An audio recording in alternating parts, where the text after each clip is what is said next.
উলম্ব উপাংশ আছে এফ সাইন থিটা, এই উপাংশটি কিন্তু বস্তুর যে ওজন mg এটাকে কিন্তু প্রশমিত করেছে। ফলে এক্ষেত্রে কেবলমাত্র কি থাকবে, অনুভূমিক উপাংশ এফ কস থিটা, যার ফলে এই অনুভূমিক এফ কস থিটার জন্য অ্যাকচুয়ালি বস্তুটি সামনের দিকে সরে যাবে। ফলে এফ কস থিটা এবং বস্তুর ডিসপ্লেসমেন্ট ডি যদি আমরা গুণ করি তাহলে সেক্ষেত্রে আমরা কি পাবো, ডাব্লু পাবো। Hi student, welcome to chemistry. আজকে আমরা যে ডট প্রোডাক্টের একটা হচ্ছে আমরা কনসেপ্ট বুঝবো। তাহলে দেখো, তাহলে এটা একটি বস্তু যার ভর কত দেওয়া আছে, এম।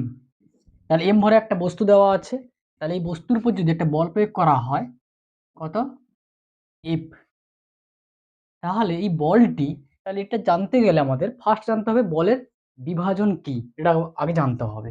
তাহলে বলের বিভাজন যদি আমরা জানি তাহলে কি বুঝবো আমরা, ধরো এটা হচ্ছে এক্স অক্ষ, এটা হচ্ছে ওয়াই অক্ষ। তাহলে ক্ষেত্রে এক্স অক্ষ বরাবর যদি একটি বল প্রয়োগ করা হয় এফ এক্স বল, ওয়াই অক্ষ বরাবর যদি বল প্রয়োগ করা হয় এফ ওয়াই মানের বল, তাহলে লব্ধি বল কত হবে, লব্ধি বল এফ হবে। তাহলে লব্ধি বলটি এই এক্স অক্ষের সঙ্গে যদি থিটা কোণে আনত থাকে তাহলে সেক্ষেত্রে বলতে পারি যে এই এফ এক্স অর্থাৎ এক্স অক্ষ বরাবর যে বলের মান এফ এক্স তার মান কত হবে, এফ কস থিটা। আর ওয়াই এফ ওয়াই বরাবর অর্থাৎ ওয়াই অক্ষ বরাবর যে এফ ওয়াই যে বলটা ক্রিয়াশীল ছিল সেই বলের এফ ওয়াই বলের মান কত হবে, এফ সাইন থিটা। তাহলে এফ হচ্ছে কি লব্ধি বল, তাহলে বল একটি হচ্ছে কি ভেক্টর রাশি, তাহলে উপরে আমাদের আরো চিহ্ন দিতে হবে। তাহলে ক্ষেত্রে লব্ধি বল, এই লব্ধি বলটির দুটি উপাংশ, একটা এক্স উপাংশ একটা হচ্ছে ওয়াই উপাংশ, একটা অনুভূমিক উপাংশ একটা উলম্ব উপাংশ। তাহলে সেক্ষেত্রে দুটি বলের যে লব্ধি বল সেটা হচ্ছে এফ, তাহলে একটি যেটা হচ্ছে অনুভূমিক উপাংশ, যেই লব্ধি বল এই এক্স অক্ষ অর্থাৎ এফ এক্স এর সঙ্গে যদি থিটা কোণে আনত থাকে তাহলে সেক্ষেত্রে এফ এক্স যে বলের মান কত হবে, এফ কস থিটা হবে। আর ওয়াই অক্ষ বরাবর অর্থাৎ উলম্ব দিকে যে প্রযুক্ত বল তার মান কত হচ্ছে, এফ ওয়াই বলের মান। তাহলে এই ওয়াই এফ ওয়াই যে বল তার মান কত হবে, এফ সাইন থিটা। তাহলে আমরা কস থিটা সমান কি জানি, যে কস থিটা সমান ভূমি বাই অতিভুজ আর সাইন থিটা সমান লম্ব বাই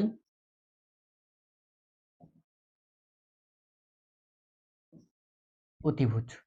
তাহলে এক্ষেত্রে বলতে পারি আমরা যে একটি বস্তু ছিল, সেই বস্তুর উপর যদি এফ এম ভরে একটা বস্তু তার উপর যদি এফ মানের বল প্রয়োগ করা হয় তাহলে এই বস্তুটি সরণ যদি ডি হয়, তাহলে এই প্রযুক্ত বলটি সরণের সঙ্গে যদি থিটা কোণে থাকে তাহলে এই প্রযুক্ত বলটির দুটি উপাংশ থাকবে, একটি হচ্ছে কি এই ভূমির দিকে অর্থাৎ বস্তুর যে তোমার ভূমি মানে নির্দেশ তলের উপর যে রাখা আছে, তাহলে এই নির্দেশ তলের উপর দিয়ে কি হচ্ছে ক্রিয়াশীল হবে, তাহলে তখন তার সরণ যদি ডি হয় তাহলে এই প্রযুক্ত বল এবং সরণের মধ্যে একটি কোণ উৎপন্ন হবে যার মান হচ্ছে থিটা। তাহলে বলের যে বিভাজন সেখান থেকে আমরা এখানে অ্যাপ্লাই যদি করি যে এফ এর দুটি উপাংশ পাবো, একটি হচ্ছে এই অনুভূমিক উপাংশ আর একটা পাবো এটা হচ্ছে কি উলম্ব উপাংশ। ফলে হচ্ছে কি এই উপাংশের মান কত পাবো, এফ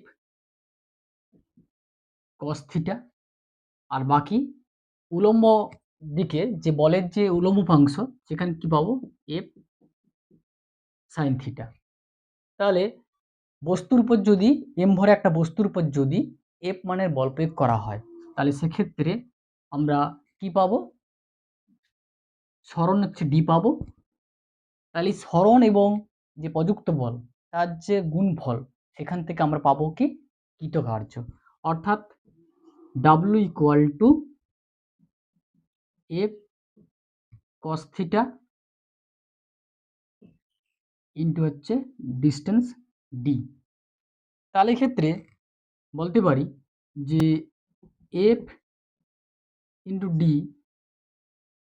কস থিটা। তাহলে এই কস থিটা অর্থাৎ থিটা যদি আমরা তুলে নিই, এই যে ত্রিকোণমিতিক ফাংশন তুলে নিই, তাহলে কি পাবো না F vector dot D vector. তাহলে এক্ষেত্রে আমরা বলতে পারি যে যদি ভেক্টর যদি ডট ফর্মে থাকে তখন কস থিটা আসবে, আর যদি ক্রস ফর্মে থাকে তখন সেটা পাবো হচ্ছে কি সাইন থিটা। তাহলে এক্ষেত্রে এই প্রযুক্ত বল এবং হচ্ছে সরণ দুটি হচ্ছে তোমার ভেক্টর কোয়ান্টিটি, কিন্তু তার গুণফল কি পেলাম ওয়ার্ক, এটা কি হবে স্কেলার রাশি। তাহলে দুটি যদি ভেক্টর রাশির গুণফল যদি স্কেলার রাশি হয় তাহলে সেক্ষেত্রে বলতে পারি যে ওই দুটি ভেক্টর রাশি তাদের মধ্যে কি আছে না আছে ডট প্রোডাক্ট আছে। আর ডট প্রোডাক্ট যদি আমরা তুলে নিই তখন আমাদের কি আনতে হবে কস থিটা আনতে হয়। ঠিক আছে।